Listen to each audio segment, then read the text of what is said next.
Yeah, Bitches be emotional. You know how Get that shit out of my show. Get the fuck out of my show, bitches. You know how you always complain there's no plot during sex? Yeah. Yeah, there's lots of plot during sex in this show. There was a little bit too much plot. where it slows down the sex, unfortunately. Like I had. Chaotically Nerdy is a podcast made by nerds for nerds.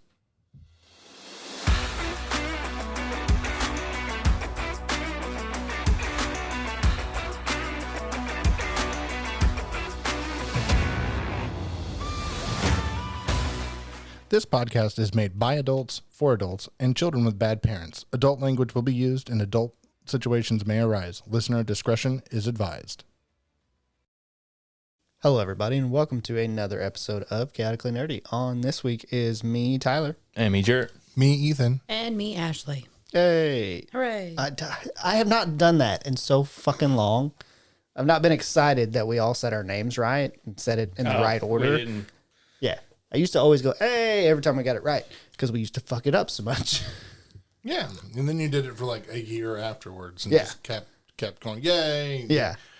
As if we hadn't already graduated kindergarten. I should almost just put a clap track Yeah, on you here, and should. every time we finish, You so should. I don't have to fucking do it myself. But this week, we're going to talk about Shogun, which I cannot explain very well. I mean, I can try, but it's not going to be the best explanation by any means. How much of it did you actually watch? I got through 9 episodes, Okay. but take it with a grain of salt because I did not. I'm trying to think of how to phrase this politely. Too much reading for him. We all know he can't read. Yeah, it's true. It's a tough one to pay. You have to pay really close attention to. I'd have to pay really close attention to, and I'd have to be really in the mood to watch it. Yeah. And I think because of being on a time constraint of trying to get done by this week, I wasn't really in the mood to watch it. Yeah. So it's it just understandable. didn't happen as much. Yeah. Like I was playing video games as I was watching it. So I was kind of cutting in and out. Yeah, that is definitely one recommendation that I have for people if they're going into the show is it would benefit you to go in with a working knowledge of Japanese, unless you'd like to read. Yeah, that would definitely benefit you. Yeah. I think reading is the more important thing. And If you can read, unlike Tyler, then you'll be fine. it was really confusing to hear Japanese and the announcer trying to announce the real word. I just didn't hear him. My speech pathologist I know. was helping me. Yeah. I picked up on it. But the show is actually like it's a dramatized version of the real world story of the rise of Tokugawa. In Japan. It's not called Tokugawa in the show, It's Toranaga. Toranaga, but it's Tokugawa in real life. So I seen it was based off of a book. Yes. Yeah. James Cavell. Cavell. Cavell. Yeah. Is that based off of any history? Yeah, Okay. It's basically they just search and replace names. They're like, that's oh, basically what they did. I'm not Well, I really didn't sure. know if it was like a All the characters, journaling or well, for the most part, have like actual people. like a Actual like a real historical life, counterpart. yes. Yeah. Yeah. Like the Anjin guy, the black the Unjin-sama, his last name was Blackthorn. Blackthorn, yes. William Blackthorn Yeah. was Yeah. his name. James Blackthorn. James? Yeah. William? The real person is William Adams. Oh, Yes. oh, you're right. You are Yeah. correct. And then and then the Or John Blackthorn. I can't remember her name in the No, show. It's it's- Mari-sama. It's James. Okay. Mari-sama. Mariko. Mariko-sama? Yeah. Mari-kosama. Yeah. The translator? Yeah, she's like a real person, but her name is like Gracia or something like that. That's her, real life. Her Portuguese name, Yeah, when her she- Catholic yeah. name. Converted. Yeah. I caught myself. What? I was going to say a fucking stupid joke. Oh. Say the name again. Well, instead of Mary, it's Gracia. Bless you. The fuck? Thank you. Anyway, it's interesting because if you do go look into it, it's essentially the same events, but they're dramatized. Yeah, that's real it's life. basically a cut and I mean, have you have you actually read any Japanese history? It's not so dramatized. It was pretty dramatic. Yeah. It was pretty traumatic too. Stop.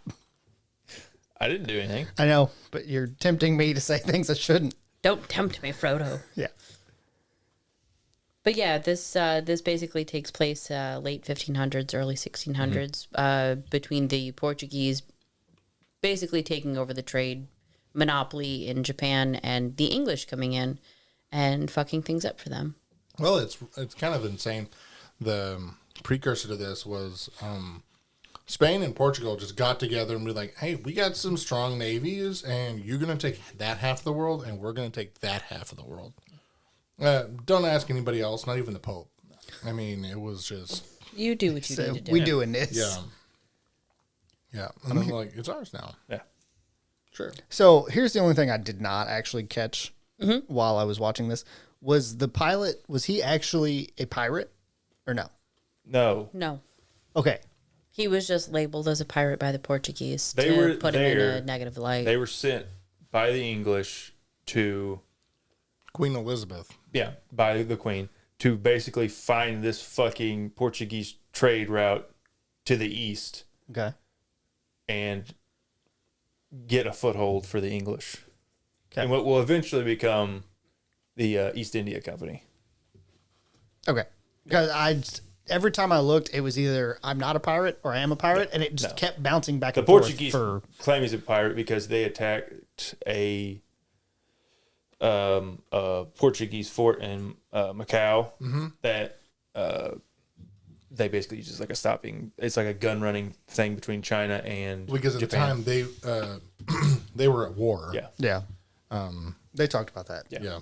But it's interesting that you bring that up because he was sent by Queen Elizabeth to go find this route to the east. Yeah. And basically, by the time the show actually takes place, by the time the story actually takes place of Adams or Blackthorn, Queen Elizabeth is basically dead. Yeah. yeah.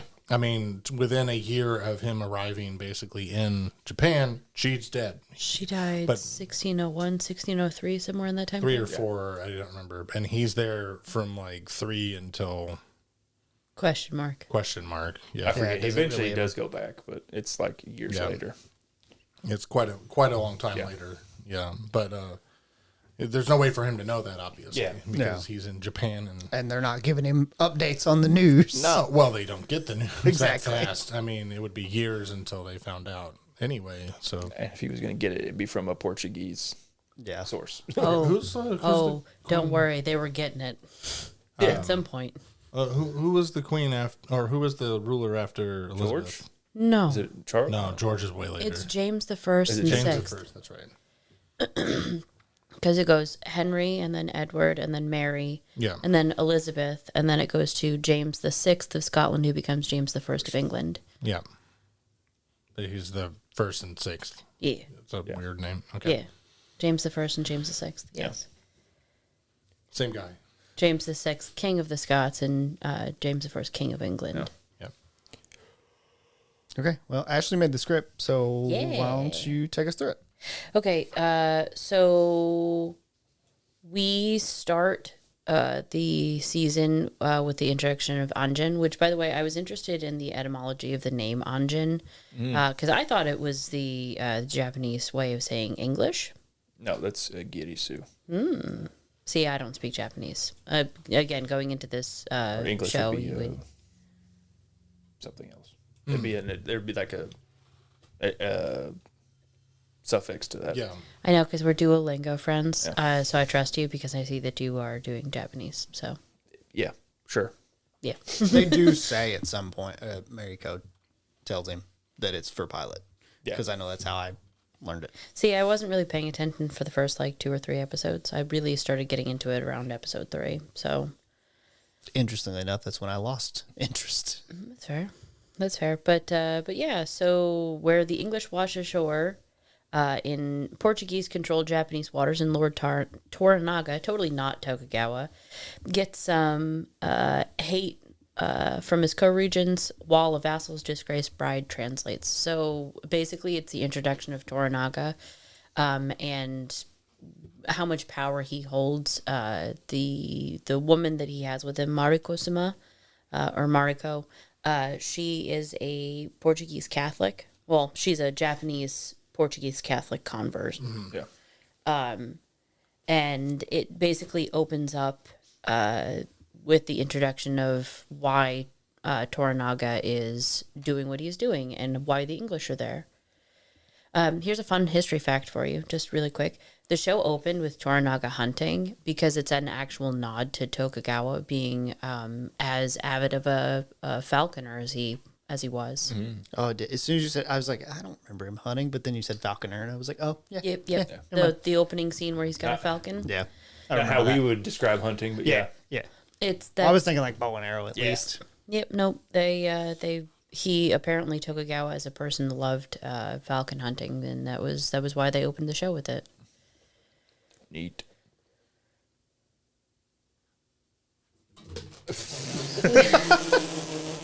That was Ethan giving a thumbs up and smacking his headphone cable. The participation in this episode is riveting from all of you. I'm hungry and I'm eating a little bit. I'm sorry. It's okay. It's okay. I can understand for you because you didn't like the show. Yeah, I can understand you because, well, the quote that's on here. Because, and I quote, I now understand why Jarrett doesn't like Shogun. It's Game of Thrones without the incest. It also explains why he's single. He doesn't have a sibling, which is something that Ethan said to me deadpan while we were at work one day. My boss was sitting in my seat. I was sitting across my desk with him next to me, and he deadpan turned and looked at me and was like, blah, said the quote, and I was like, wow, that's going on Chaotically Quotable immediately. And I was like, and I'm absolutely bringing this up for the episode, so you're welcome. I'm sorry, Jared, but you are awfully excited every time that. No, I'm not. I'm excited about one incestuous relationship, and that's because the two characters just work well together.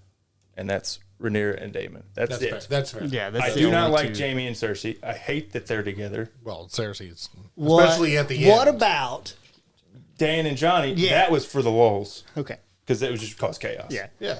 But I was like, this will actually never work. But I was like, it'll cause chaos. No. But also, as I posted on the Discord, it works in Game of Thrones because they're all hot. That is true too. And also, it's just socially acceptable for blonde-haired people to apparently bang each other in Game of Thrones. They gotta be blondes. Yeah. Racist. That is, I never standards. really made the connection that most, if not all, except for John. But they're related to blonde people. True. They got the blonde gene somewhere. Anyway, back to Shogun. Yes. Japanese Game of Thrones. Allegedly. Yeah. I mean, if you actually watched it, it is pretty much Japanese Game of Thrones. Did you get to the part where the guy shot the people with the cannon? Yeah. Okay. Yeah, where like he had taught everybody how to use the cannons, and then the kid betrayed everybody by using the cannons. Oh, look at the ladybug. I think it's dead. No, it's not. Okay. No, it's not. It's right here. Oh, I was Is that my boom? on the table. It's a fine. No, it's a not. It's a fine. It's a me. Did you guys see the meme? The meme that I'm quoting is something that I posted on the Discord a couple days ago. It was Mario standing in front of a judge, and it says, "You have to pay $10,000, or you have to pay $10,000." It's a fine. No, it's a not. Yeah, no, it's a not. Yeah, I think I said it. Makes me laugh all the time. But yeah, basically, episode 1 is an introduction to why the English are in Japan and why the Portuguese are in Japan. And yeah, we get to meet a whole bunch of characters. In episode 2, which is called Servants of Two Masters, it's where the white boy is imprisoned and demanded to fall to his knee for a new foreign master, and where we learn why that the Portuguese have gotten some high-ranking Christians into the Regency and are doing some fucky things. Because they're greedy, imperialist age white people. Yeah. And, that's par for the course, honestly. That's definitely what Ajin basically says. Yeah. He's like, they're fucking you. Yeah. Yeah. Which I read an interesting fact of why they differ from the Spanish and how they colonize people. Whereas, like, the Spanish would just go in and we just send a bunch of people, right, and just conquer all the native people, kill them. Because Portugal is such a much smaller country, they didn't have that ability, so they just used religion and trade to makes sense. to essentially conquer these foreign nations.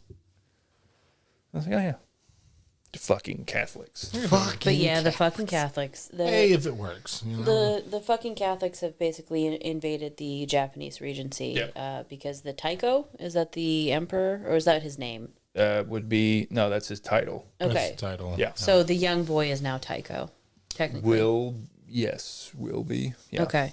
So what we're talking about is in the show there is a young boy whose father was at one point the emperor. His father died, but before he died, he ended up setting up He died about a year before the beginning of the series. Yep. And he basically set up a regency for his son to try and rule the basically unruly warlords that he had. And in doing so, he basically acknowledged that he was going to be sealing the fate of his country. And he knew what was coming, but there was no way of preventing it because his son was too young. From about 1100 to about 1800, basically, if you were the emperor, if there was a shogun, you had some power. But if there was a shogun and a shogunate, you had no power, basically. Like it was, they held all the cards, essentially. So in this period of time, there is not currently a shogunate active. Yeah. And it's important to note the Regency was split between two different Five. factions. But five different people. And then five different people. Yeah. So actually, that was a thing that I was going to bring up because I have handy notes off to the side that I took that I removed from the original script. Well, it's facing away from me. I can't read it, Yeah. So it's based around the five elders I can't and the read five. it either. It's okay. You can't read read. anyway. Why do you have papers? So it's based around the Very five good elders point. and the five commissioners, can a period shuffle in 'em. Japanese history where the former ruler left 10 men in charge of keeping the peace until his young son came of age in order to rule on his own. Their names are as follows. The five elders are Tokugawa Ieyasu Mieda Toshi? Mori Teramoto. Is that, hold on. Back up to Toshi. Is that two Toshis? Nope. Okay. Yeah. That's why I was confused. I didn't. Okay. I get where you're going now. Yeah. I mean, I thought obviously for a minute, I thought the name was Toshi. I'm going to hand it to the guy who actually I can read it. is learning Duolingo. Toshi's a good name, though. I like that name. Yeah. A name so nice you got to say it twice. Moto. I wonder if these are all in Tom. correct. I don't know. We'll That's see. according to the Wikipedia. Yeah. So it Or should no, be- not the Wikipedia. That's according to FX. Okay. So it should be in the right order. The five elders: Tokugawa Ieyasu, Medea, Toshi, Mori, Teramoto, Usuji Katsu, Kage Katsu, Ukida Hide, Ishida Mitsunari, Miyagini, Asano Nagamasa, Mashida Nagamori, and Nakasuka Masei. The five commissioners. Yeah. Are those the real ones? Yes. Those are the real. Oh. Those are the real people. Which ones were the ones in the show? I would assume the five Toranaga. elders. I would assume. Toranaga, yeah, that's one. I would I assume didn't the actually. five elders. I didn't are the actually- more Probably. direct counterparts. I didn't actually By buy the the way, writing. I on think it. there's really only four, I think, in the show. And it's Toranaga, Ishido, and then the one, and then the two guys that were... No, there's five. There's five. There's five. There's a guy with, like, leprosy. Yeah, there's Yeah. the two Christians. And then the two Christians, and Ishido and Toranaga. One, Yeah. The leper is a Christian. Well, whatever. There's five, though, I think. But basically, they 4-on-1 him at the beginning of two, and they're like, "Hey, we're voting you out, you stupid bitch." Yep. He's like, "I'm the stupid bitch." You wait, you You- stupid bitches. You stupid bitches. Yeah, and then one of his samurai like speaks up in defense of him, and Oh, yeah. basically dooms his entire bloodline to apologize for his outspokenness, and he has a newborn son, a relatively newborn son, that he has to end up killing. Yep. You don't remember that part? I do not remember that part. Yep. Was that? That sounds Fujisama. familiar. Yeah, Fujisama's husband. Yeah. Which is actually I can't remember his name. Tokugawa's or Toranaga. See, now you got me. Toranaga's advisor, his what was his grandson, or his son. or niece, or something. What are you Or talking? nephew. Which one? The Fujisama's husband. I can't remember if that's his nephew or his grandson. I can't remember. Nephew. Yeah. I would assume nephew Just because all of his sons are like his oldest son. Well, spoiler alert: his oldest son dies in one of the later episodes. So, I mean, In a really dumb way. in He a was the really one that dumb slipped fucking and way. fell, Yeah, right? yeah, him. Yeah. Yeah, you made it farther than I thought you did. I almost finished He it. just I didn't do the last episode. yeah. Okay. Which it's kind of just more of a epilogue anyway. It really Yeah, is. it really Yeah, is. you got all the story. Well, I got parts of the story. Let's be honest. Well, you watched it, whether you It was retained on. it or not is not the same thing. It was on. Yeah. We'll say that much. But yeah. So episode 3 is called Tomorrow is Tomorrow. And essentially what we watch is Toranaga say, fuck you, Osaka, fuck you, Regency, I'm out, and him trying to escape. And in the process of escaping, some semi-important, semi-crazy dude named Buntaro, I think is his name. Buntaro. Yep. Well, it's like it's a nickname. Yeah, that's his nickname. He is left to defend their escape route, and he's probably dead by this point. That's also Mariko's husband. That's what you're led to believe. Yes. Yeah. He's supposed to be this really great warrior. Yes. Is what he is. And he doesn't hold like a really high position, but he's supposed to be a really good warrior. Yes. And he runs off and he kills some dudes more than he probably should have been able to, and then he leads the people chasing Toranaga and Anjin and Mariko-sama, leads them off in a different route. Like So this was after the sake and wife beating. No, this is before the sake and wife beating. Yeah. That's Yeah. it. Yeah, this is well before that. Oh.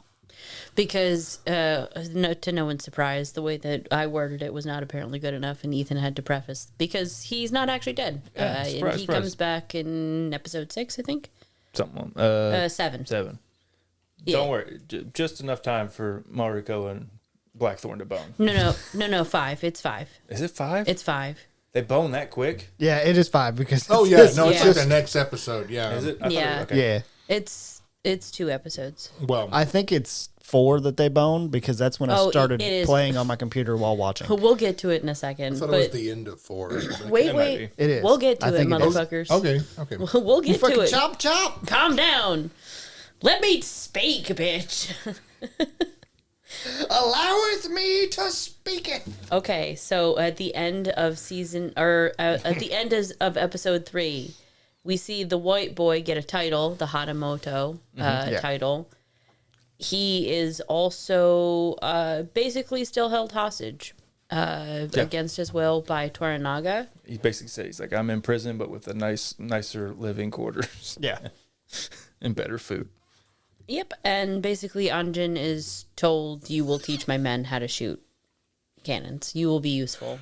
And then we get to episode 4, where, yes, Mariko and Anjin-sama have The the sex. sex. Yeah.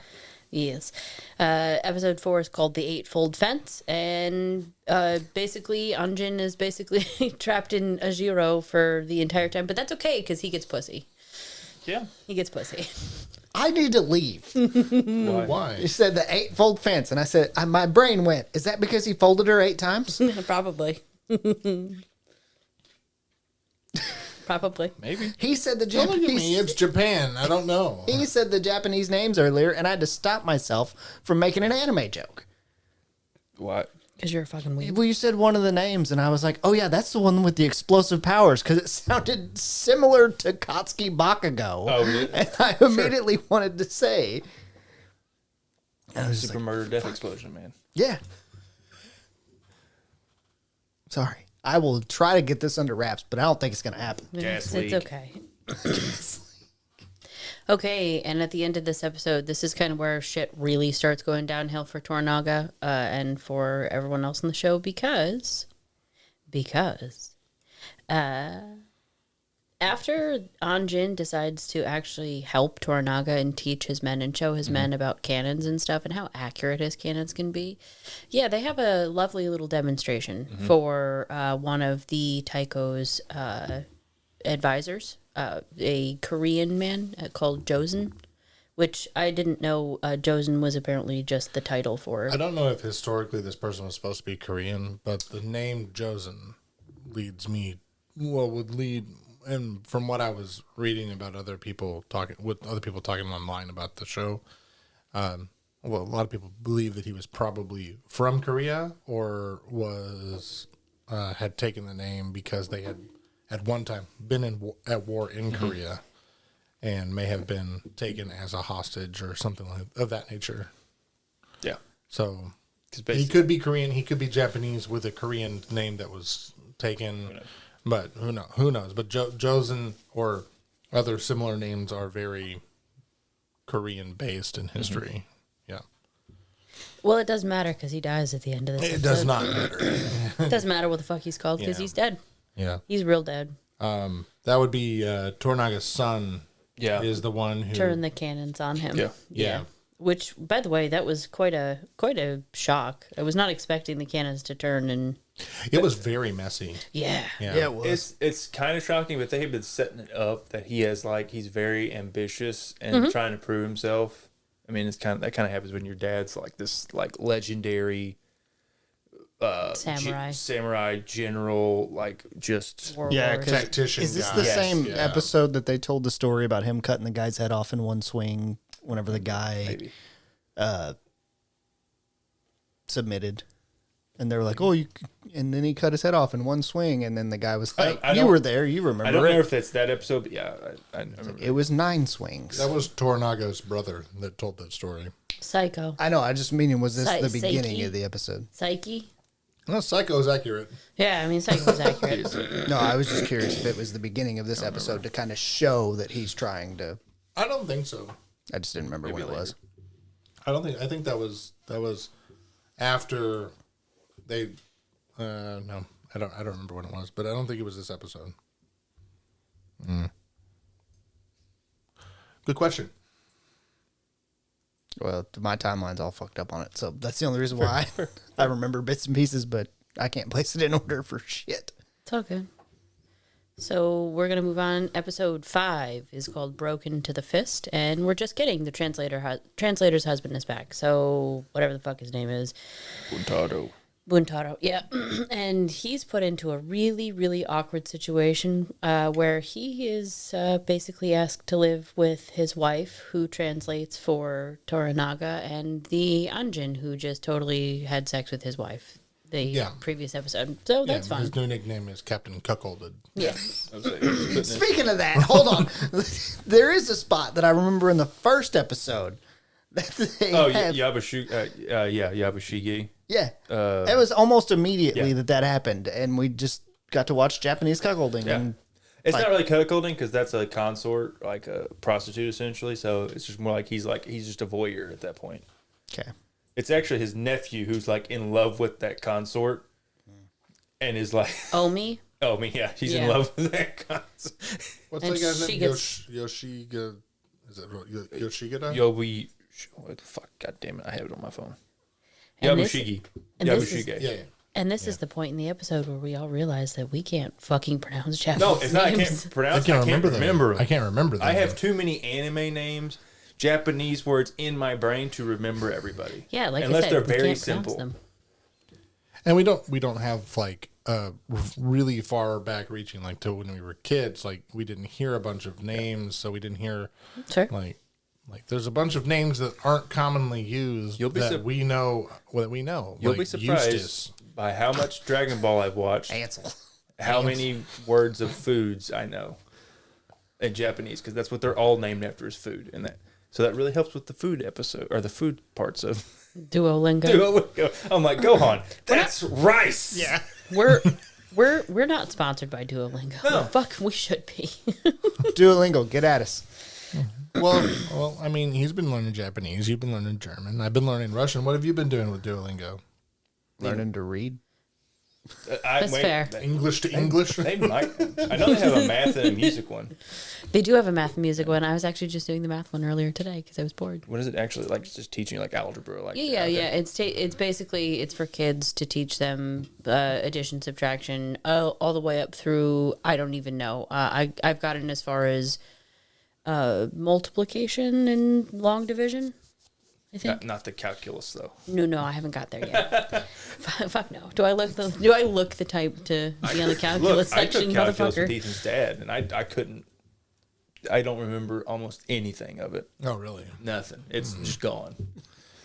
Hey, I don't use it. You do definitely lose math skills. I have a question for you. Did Duolingo teach you the Japanese word for wife beater? Because that's what Mariko's husband does. I can probably find out. Good. You find out. I can find out.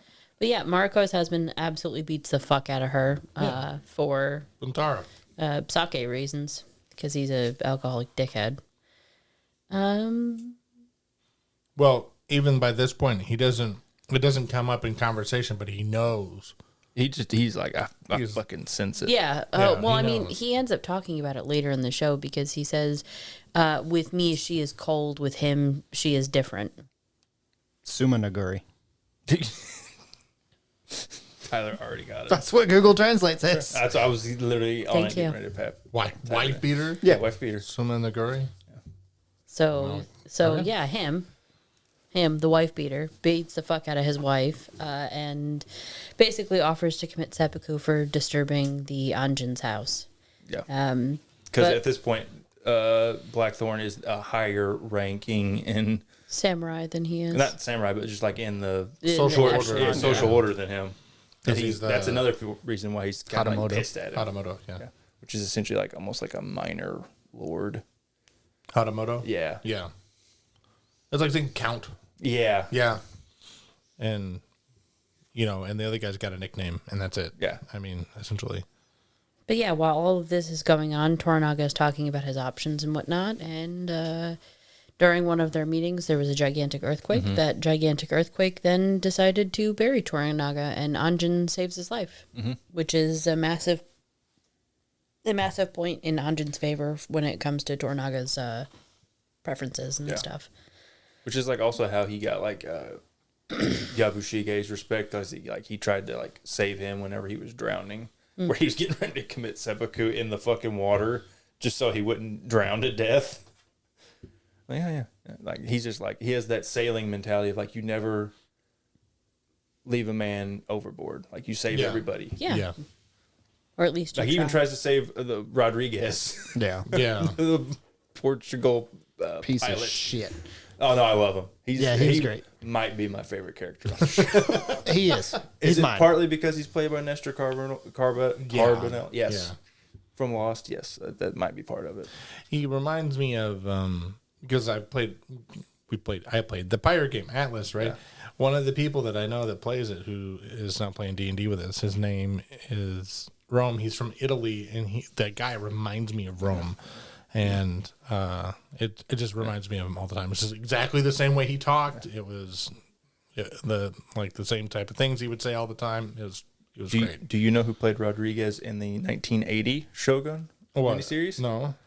John Rhys Davies. Oh, really? I'm on board with that. I just looked Yeah. that up today. I was like, oh yeah, this was a remake technically. Well, what nationality could he not play? 'Cause Yeah. he's played like British, he's played Viking, he's played Egyptian. Yeah, Now it's like Ben Kingsley. He played Portuguese now. He so. can play like 15 different ethnicities. Yeah, yeah. We're done. Are you guys ready? Are you guys ready? We're good Are you now. guys ready to hear about a dead pheasant and Sure. how some poor asshole servant who got tired of the smell Died yeah. because of died it. because of that? Because Anjin threatened and said, "If anyone takes us down, I'll kill you, or I'll have you killed." He didn't even say that. No, he didn't speak good enough Japanese at that He point. just said said forbidden, words. and they were like, okay. Forbidden death. And basically, one of his really old servants, decided to cut it down because, I mean, he was old, and fuck it, he was going to die anyways. So on my you way get to go out, take it. not dealing with this fucking smell anymore. Meanwhile, while all of this is going on too, there is an espionage subplot, and it's alleged that he was the spy. Where he wasn't actually the spy. There was another spy. I didn't really care that much about the espionage bullshit, but yeah. It really paints Toranaga in like a really, really, really dark light. Oh, I'm not It surprised. really, it's like, oh, no, he's a piece of shit. Oh, I could have told you he was a piece of shit from just the fact that he forbids Mariko from letting Mariko commit seppuku. Yeah. even though she's been shamed for her whole life. Like, I get it. He's a massive piece of shit. There's one other really, really important thing that happened in this episode, which is weird bitch Ochiba. Mm-hmm. The Taiko's former Taiko's wife, widow. Yeah. She basically looks the Regency in the face and goes, "I'm gonna fuck your day up because you now answer to me." Yeah, but I mean, she's the former empress. I mean, yeah. And she's also like best childhood friends with Mari Kosama. So It's true. And that's revealed at the start of the next episode. Actually, I'm pretty sure. Yep. But no, I really liked the little twist that made Toranaga much more evil. Yeah, Ruthless. Yeah, because he's like supposed to be this like ruthless tactician guy, and everyone's trying to paint him as that. And the whole time you're thinking, well, no, he seems kind of nice, and then you're like, oh, literally, he's not doing shit. Literally, one of the only things like he ever does that I'm like is like tactically like super impressive is like he knows almost immediately that they're going to go try and kill Blackthorn, so he switches rooms with them so he can be in there to kill the assassin. I'm like, how the fuck did you know that? Yeah. Like he's like, I'm 5 steps ahead. Well, bitch. I mean, and then they just kind of drop that. They're like, yeah. They just later on, like he's like waiting for the cards to fall, and like he has to accept things as they are, and he knows these things are going to happen and stuff, and like he's already planned them all out, and he knows exactly how people are going to react, and I find it rather entertaining, but that's later on in the story, though. Mm-hmm. That comes after episode 6, which is Ladies of the Willow World, where Mariko and Ochiba, the weird bitch, that I literally typed out weird bitch every time I had to say her name because she was not worth repeating her name. It explains the story of where they met, and essentially what I got from it was their fathers were friends, their fathers were feuding. Mariko's father killed Weird Bitch's father and brought shame to Weird Bitch's family. And then he was killed by the Taiko. Mariko's father was killed by the Taiko. Well, it's because the historical analogy would be that he killed, he assassinated Oda Nobunaga. Yeah. But one of like the big 3 warlords at the time. Yeah. I remember them all. It's great. That's why I snickered, because you were literally like, fuck it, just go with it. But like he was actually above even like Tokugawa. Like he was like really, really powerful. The most important warlord. And then this random samurai just assassinated him. And then that brought shame to their entire family. That's why Mariko has to marry Buntaro, because he's like a piece of shit. They're like, that's the best husband she could even get, possibly. Yeah. Like, he is no position. He has no real lands or anything. No. The only thing he has is he is a warrior. Yeah. That's it. Or she should have been married off to like a noble.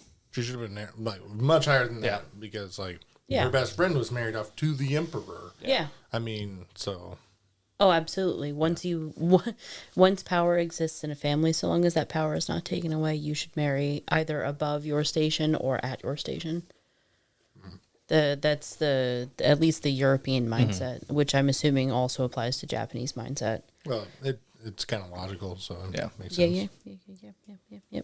But yeah, in episode 6, we see the story of where they meet. We also see that Osaka has hostages by the weird lady, because some of her own regents, or some of her son's regents, go, we are literally privy to her every fucking whim.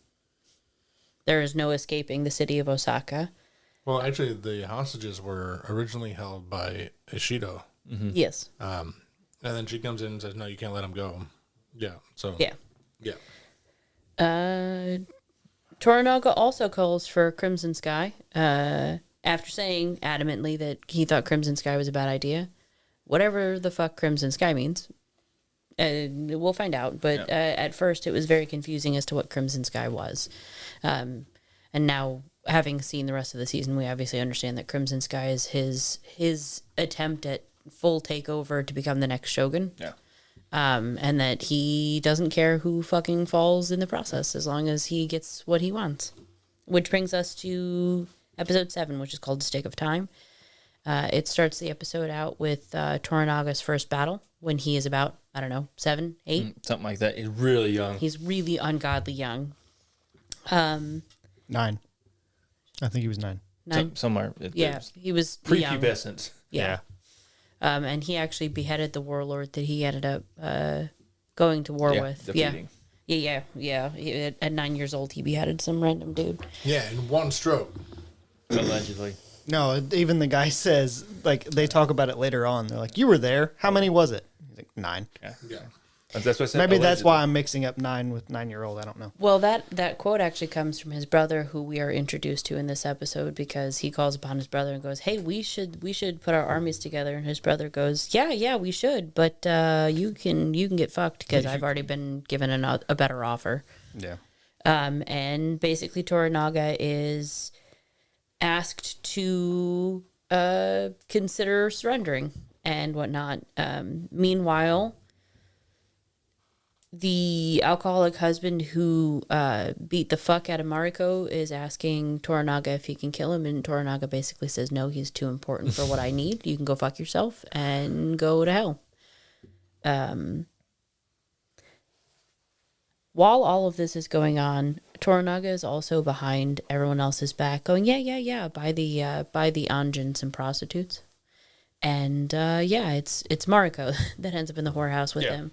It's because he doesn't want to fuck Fuji-sama, he's or any other consorts. He's like, doesn't do it for me. Just Mariko. Yep. Which he starts out saying that. Mm-hmm. Like, he started out in the show like, I don't want a woman. Don't need a woman.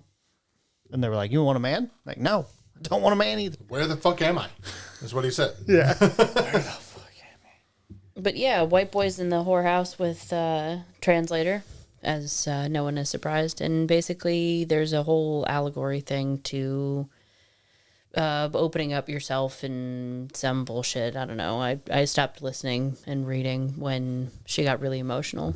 They start philosophizing. Yeah. And you're like, The philosophy of prostitutes. Yes. Yeah. Yes. Yeah. Bitches be emotional. You know how Get that shit out of my show. Get the fuck out of my show, bitches. You know how you always complain there's no plot during sex? Yeah. Yeah, there's lots of plot during sex in this show. There was a little bit too much plot. It's where it slows down the sex. It was like I had to read the script while watching the porn. I It was was not also into too it. long. It was way more than 4 minutes. I didn't pay enough attention. Yeah. He lost interest after the first 45 seconds. Yeah. Yeah, I didn't need any more than that. Give or take 6 seconds. 16. Jeez. Psyche, Toranaga's brother, his property is attacked. And in this episode, we see Toranaga's oldest son die.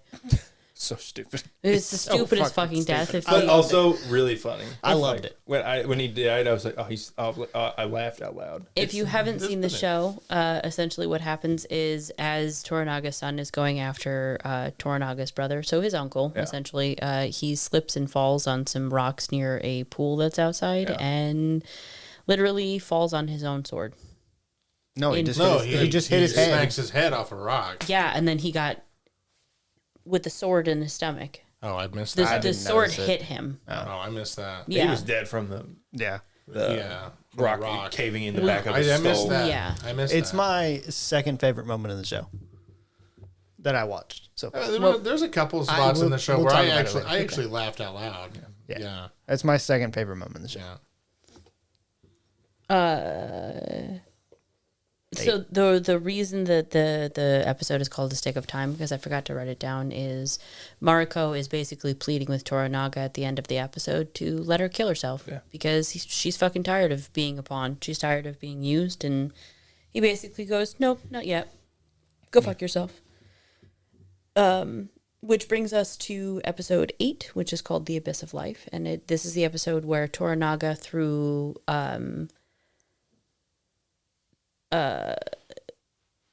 Toranaga decides that he's going to surrender. That's the word. I'm so sorry. I had a fucking stroke. Surrender. Surrender. Yeah. Air quotes. I literally, quote, surrender. Yeah. But he makes a decision to surrender after his mourning period is up. It was like a long time too. It's like I forget the mourning. It's like 2 months or 46 days. Yeah. It's you're like, okay, yeah, sure. 46 to 47 Something days. like, I was looking earlier tonight. It's almost like, did he mean for this to happen? Well, I mean, to be fair, Egyptian mummification process took anywhere from 70 to 78 days. Yeah, but they just buried him. This is not even the burial. This is not even the burial. This is just a mourning period. Yeah. They burned them. Yeah. They didn't bury them. Yeah. Yet. No, I know. But yeah. Also in this episode, we see a conversation between Mariko-sama and Banturo. This is the one where he makes her tea. Yeah, this is the episode where he tries to hit on her by like saying, "Hey, we should have tea together." Jesus, and oh man, and she's rough. She's fucking. Whew, his masculinity got shattered in that fucking He moment. goes through all that work, makes tea, makes her comfortable, and makes her the tea. And she's like, "You did well." And he says, "Well, I hope this will make you feel better about me." And she's like, "No, I hate you. You're a piece of shit, and you're beneath me." I would rather not have married you. I would rather have died. But because I am a woman, I must respect my position, and I would rather die than died loving you. And Essentially, yeah, like I would rather die than love you. yeah. And then she gets up and just walks out, and he just sits there and cries. It's really sad. That's man. And I He mean, got cuckolded and then told you're fucking worthless, and that's why. well, I mean, That usually happens. Yeah, but I mean, there's some shame there too. But it was not his kink. That was not his kink. He was not happy. Usually it's like while she's leaving with another man. This is her just being like, "You're worthless. I hate you," over lunch. Yeah, it's rough. Yeah. It's one of the roughest. Like it's one of the roughest. If this was in modern times, this would have been the breakup scene, right? Yeah, and like, good God, it's really bad. It made me feel so bad for that guy, and he's just crying. Man, yeah. I felt like a bitch. I mean, if the shoe fits, babe, It's, it is what it is. lace that shit up. Yeah. But yeah, at the end of the episode, we see that one of Toranaga's men commits seppuku, which, for those of you who don't know, seppuku is ritualistic Japanese suicide, whereby you slit your stomach and you have somebody standing behind you and they cut your head off. Seppuku, y'all. Was that I forgot his name. It was the old guy. Yeah. Hiromatsu? Yeah, him. Yeah, and this is the one where I'm saying, like, I don't understand. I do not get it. I do not. There is no way for me to understand the suicide thing. I'm trying to remember why Like, he did. Japanese society is I inundated didn't get with this it. far in my rewatch. I just don't understand it. I know. I don't have to understand it. It's just what it is. But I mean, at the same time, Somehow he I don't get it. dishonored somebody. So he's just dishonored Toranaga. He's like, I must commit seppuku. He was protesting Toranaga surrendering. That's what it was. Yep. He was protesting Toranaga surrendering, and basically we find out later at the very end of the episode that he was a pawn. He knowingly was committing seppuku to further Toranaga's plans, which is hot trash. But I mean, I don't get it. It's like suicidal hate. I don't understand it. There's 5 or 6 seppukus in the show. Yep. It's like it gets to the point. It's like one an episode. And In the back half, yeah. Anjin and Mariko both threatened to commit suicide a couple times. Yeah. I mean, Anjin gets to the point, I think it's during Crimson Sky, where he goes to kill himself because he was protesting the way that Toranaga was treating the people of Ajiro over the burning of his ship. Yeah, because that's another part where he like... this whole time in Ijiro, they're trying to find this fucking spy, and he's torturing the people. He's ordering them to be tortured. He's telling Yabushige to torture these people to find the spy. The whole fucking time it was him. It was him. That had the spy. I'm like, Yeah. You're a fucking piece of shit. Yeah. Which brings us to episode 9, which is called Crimson Sky. This is actually where we see Toranaga's plans kind of falling into place and why they're falling into place.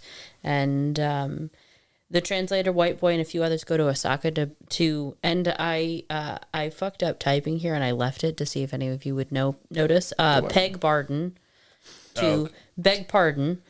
I think my On brain their- just automatically corrected it in my head. and Mine even notice didn't. it. I was just like, I'm gonna wait to hear what she says about it to see if I'm just stupid. I didn't know if there was something that happened that I missed. I was love typing. that. I was typing too fast. I also, not gonna lie, thought somebody probably got pegged. Who's Barton? a guy in a That's what I book. thought. If you've seen the joke, Clint Barton.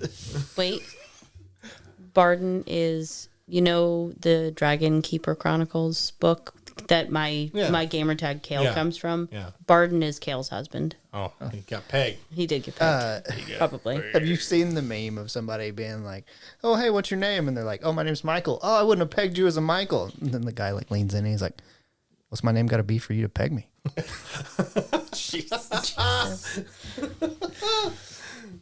Oh, jeez. That's good. It is pretty good. We're about to find out why they call you Peggy. Yes. Thank you, Legends of Evantris, Yeah, for that. that's really good. Good old Peggy Hill. That is an image I was not expecting to have today or ever. You're welcome. Just putting it in Hank's mouth. Remember that episode he couldn't walk? What the Now you hell know are why. you doing? What the hell? Dang it, Bobby. Oh, I killed 50 men for my son to be doing this. I don't know you. That's not my purse. Okay, none of this is appropriate for anything whatsoever. This is awful. That's not That mine. was a. That's my purse. Well, you're going to like my next sentence then, because the translator, the white boy, and a few others go to Osaka to peg Barden on their samurai daddy's behalf and find themselves hostage. She has a disappointing Naginata fight with the guards before being chased and killed by assassins. At least they got to know each other biblically, though, before she got blown up. Okay, so my favorite part, her blowing up. That was my favorite part in the show because this whole episode, she's trying to kill herself. Yeah. Oh, yeah. And apparently I missed where she's been trying to kill herself for the whole Oh season. yeah. Oh, yeah. There's a scene yeah. where they're talking about the earthquakes, and she's like, "There's just life and death. We all die." She's Yeah. like, from the moment she's the beginning of the series, she's just like super fucking emo. Yeah. So it's my favorite part because she stands in front of the door and starts saying a prayer like she's trying to protect all those people. Mariko-sama, Yeah. am committing suicide because I protest this bullshit. Yeah. Yeah. Yeah. And It sounds like like- Hartman there. That was beautiful. it was really good. I love it. Basically, though, she just turned her body into more shrapnel. Yeah. Yeah. I mean, what she did was she actually probably absorbed majority of the blast, because if she hadn't been in front of that door, probably everyone in the room would have died. So she actually absorbed a lot of the shockwave that were coming through, Oh God. so that she could guarantee that she died. Oh, Speaking of Tremors 3. Oh. also at the end of the last episode, Toranaga basically gives her the nod of, yeah, okay, go with it. When you go to Osaka, do what you need to do, and She's like, and finally, things the way that sweet you- release of death. That's why For this real. episode she's trying so hard to kill herself is Yeah, because but she's been she's- given the go ahead. But she spent like 5 minutes with that knife to her chest. By the way, which I immediately thought, that's not the best way to get in where you're going. Because she held it up like it was at her heart, essentially. And I was mean, like, "You get over and here." I mean, and the orientation of the blade wouldn't have been enough to actually get through the ribs. She had to like alter the angle Between that the her- fourth and fifth intercostal. Well, they're supposed to do it here, draw it across, and Yeah. be headed. Yeah. But whenever the second didn't arrive, But she's a woman, so she couldn't do it right. no. Whenever That was my immediate thought. when the second didn't arrive, she was going to try to go for the heart. What's what she was supposed to do, but she switches position of the blade whenever Anjin says he'll do it, and Oh, it looked like she held it to her heart the whole time. then she gets interrupted, and I'm sure she's just like, oh, yeah, no, She's like, fucking what now? Just let me kill myself and get this shit over with. Yeah, but in this episode, Mariko basically chases being killed on Toranaga's behalf, so that she can say, "Hey, you know, these people are so fucking cruel. Look what they're doing to me. I can't fulfill my duties, so I must commit suicide because of these people." Also, they sent shinobi after her, which are assassins. So Ninjas. ninjas. Was there 3 of them? Oh God. One was blonde. One had pink hair. The one's name was Colt, the other one was Tom Tom, and I forget the third one's name, but it was probably like Rex or some stupid I was fucking making shit. a Naruto joke, but yes, also 3 ninjas. Which brings us to the last We kind of episode. circled both Naruto and Three Ninjas there. But which brings us to the last episode, which is a dream of a dream. There's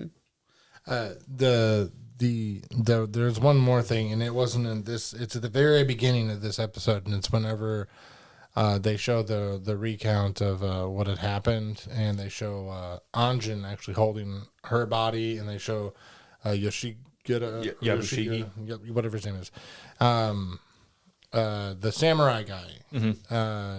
They show him in the background saying like, "What have I done?" Right? Yeah. And then Anjin's up there like holding Mariko-sama, and it's actually really good acting. He actually seems to be like in this really hard denial stage and Grief. Yeah. really His grief is. and it's very realistic. I mean, there's a couple other movies or TV shows where someone actually displays grief really, really well.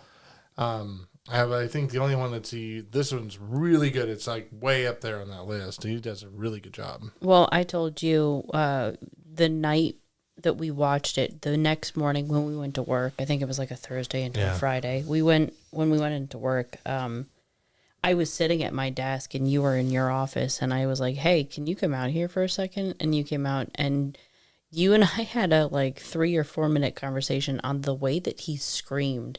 Just like the guttural yell that he gave, that you could physically hear his pain. It was on the level of Like Cosmo Jarvis has like this like a crazy deep voice anyway, like raspy. You're like, oh god. Yeah. yeah. And if he's distressed, he's got one of those voices. He's distressed, something's really wrong. But it was on the same level of the Goblet of Fire, Harry Potter, whenever My boy. My son. Yeah, he was. I mean, that was heart wrenching. So Yes. it was. Yes. He did a really good job with that. And yeah, it was on that level. It was on that level. And that's how the episode starts. Yeah, that's how this fucking episode Was starts. a recount of Anjin watching the woman that he basically is desperately in love with get blown the fuck up, and then him like going through the grieving process. Also, we see that Toranaga is officially has war declared upon him by the co-regents. We also see Ochiba, the Taiko's widow. We see her basically decide, I don't like Yoshido anymore. I'm going to pull my support for him. And we're lining up for a very interesting fuck around battle that's going to happen apparently in next season. Well, that I believe is the point of Crimson Sky. Crimson Sky was to force the Regency's hand to do something terrible that made them not viable to be Regency anymore. That was what Crimson Sky was about. It wasn't about killing the other regents. It was about forcing them into doing something that everyone else would have disapproved of and made them dishonorable. I had figured Crimson Sky was Toranaga's would have been more Toranaga's push towards the shogunate, not necessarily the destabilizing of their reputations as regents. Well, I think I think that they make it clear in this last episode, that Crimson Sky is the exact reason he would not let Mariko-sama kill herself, was because he was going to use her for something like this if he could. He's like, I'm not going to let your death be meaningless. I'm going to use it for my political gain. Yes. He almost directly says it Yes. to her. Yes. Yeah. Which that's how he pretty much operates with like almost everyone. Yeah. He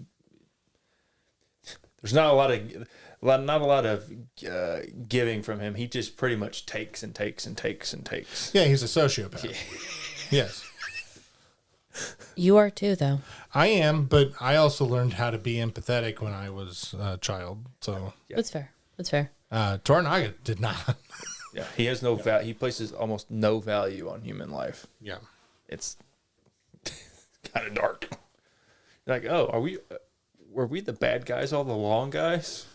Well, That's what it feels like. That's what you get when you're like at the end. You're like, oh, I think we're rooting for the wrong team here, guys.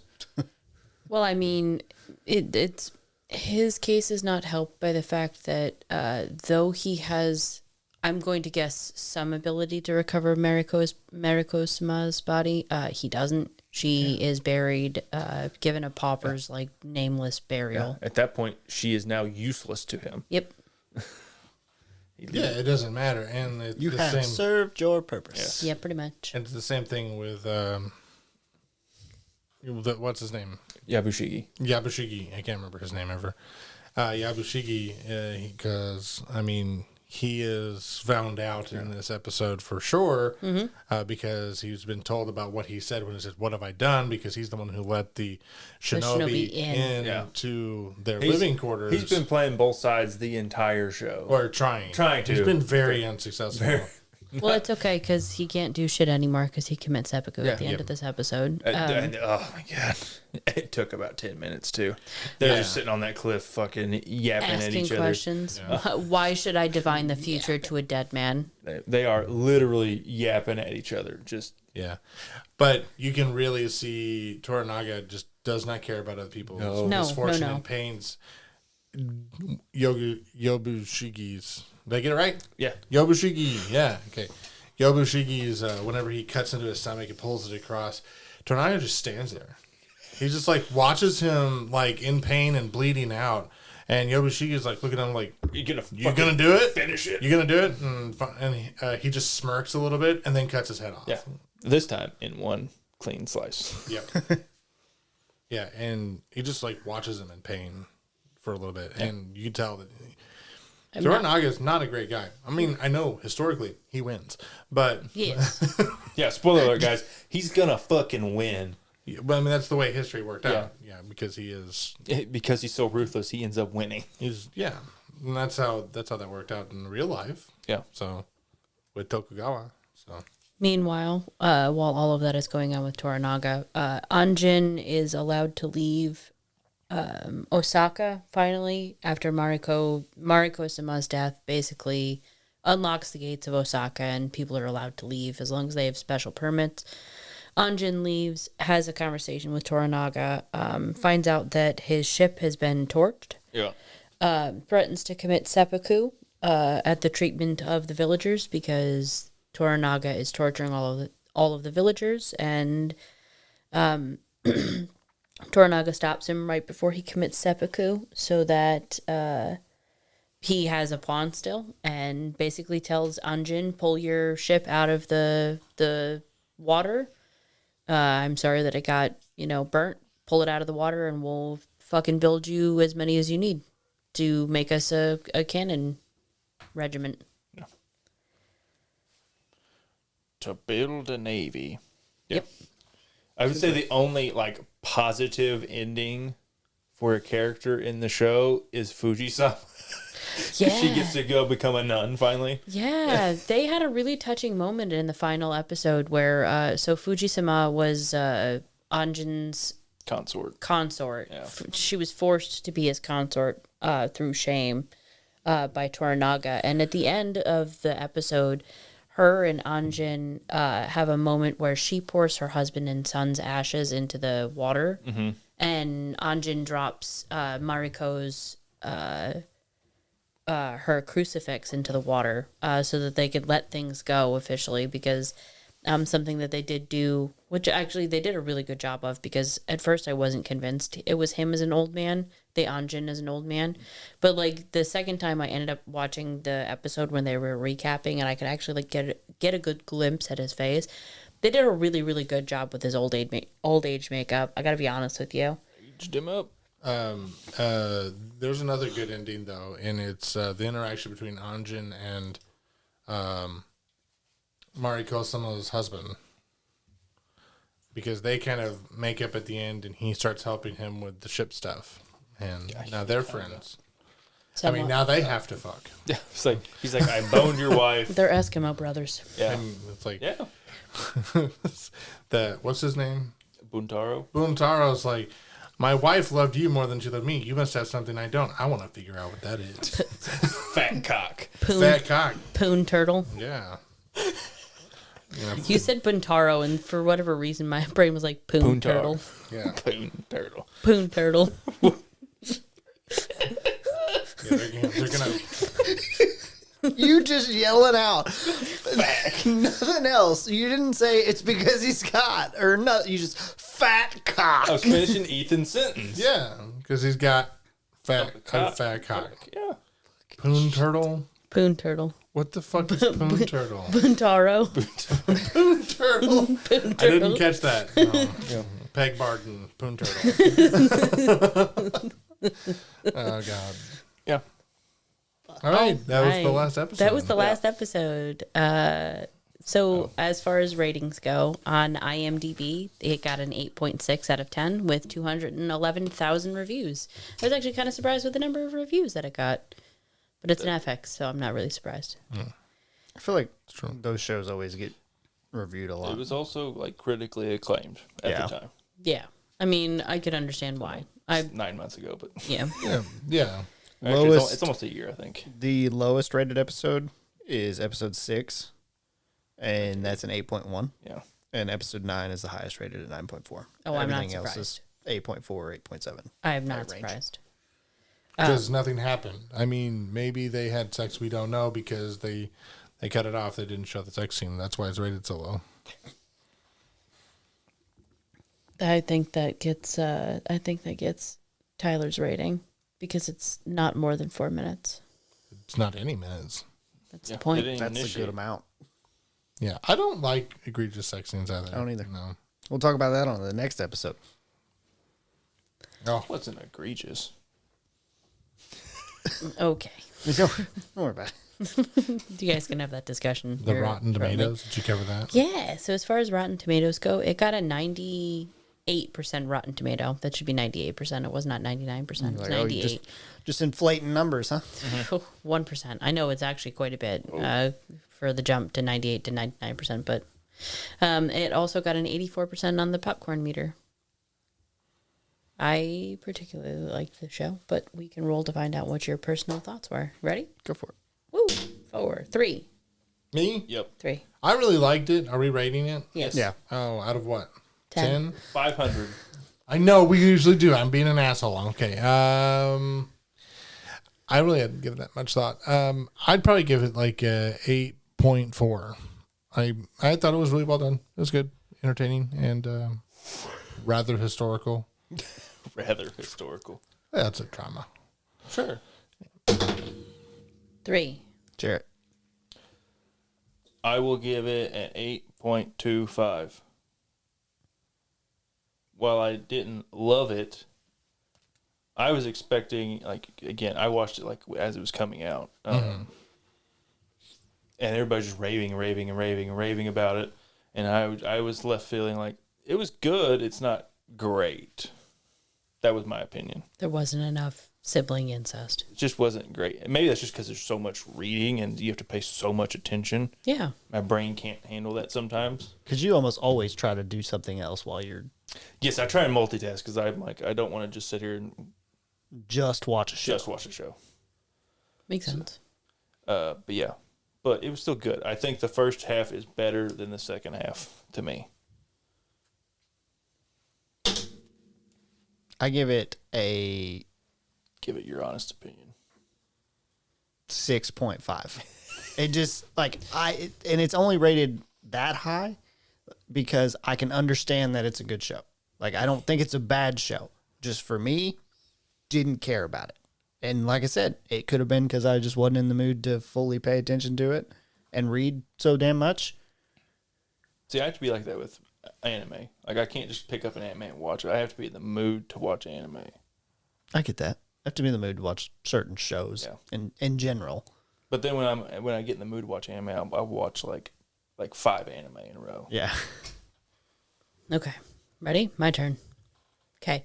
So I would give it like a 9.45. A 9.45 or 9.4 or 5? 9.45. Okay. It is going to lose about 3 points. Jesus. It's a lot of points. 0.3 or 3? 3. Okay. For the wife beating? No. For it being in Japanese. However, it is going to gain a point and a half back. So we're gonna be it's gonna be a 9.2, or a 9.1 rather, for my math. So it was point 3.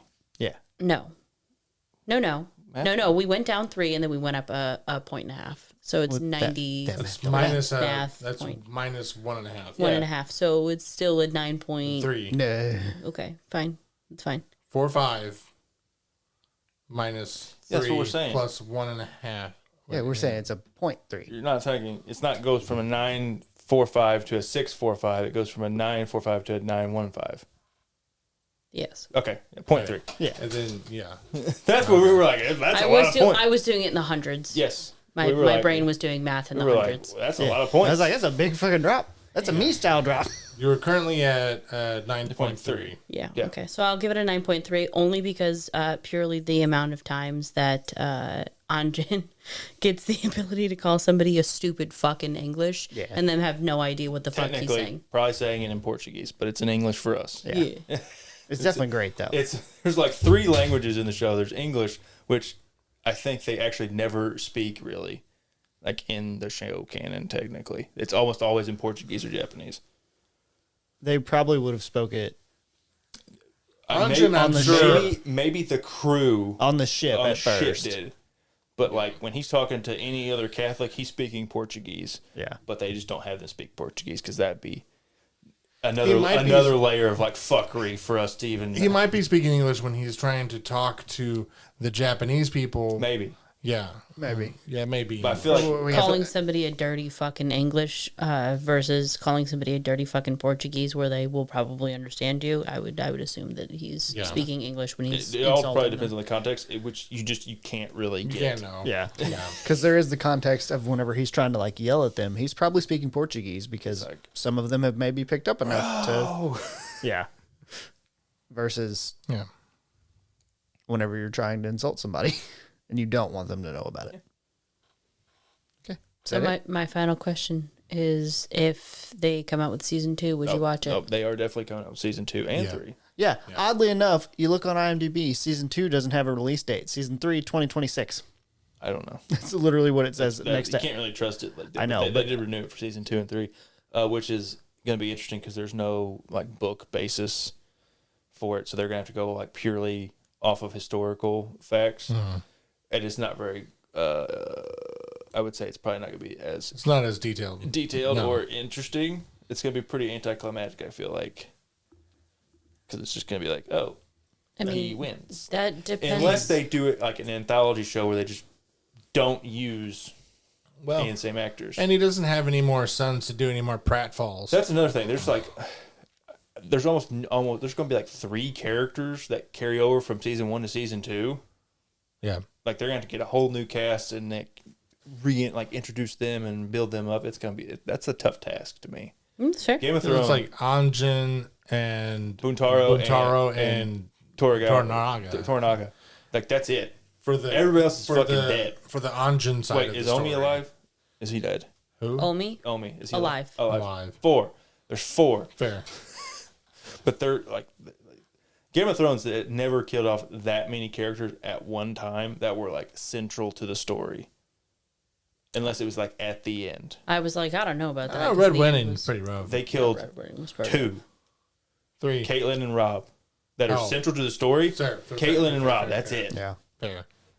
There's a lot of ancillary characters like fucking like they're Bannerman and Yeah. all that stuff, but like that's the 2 people that die.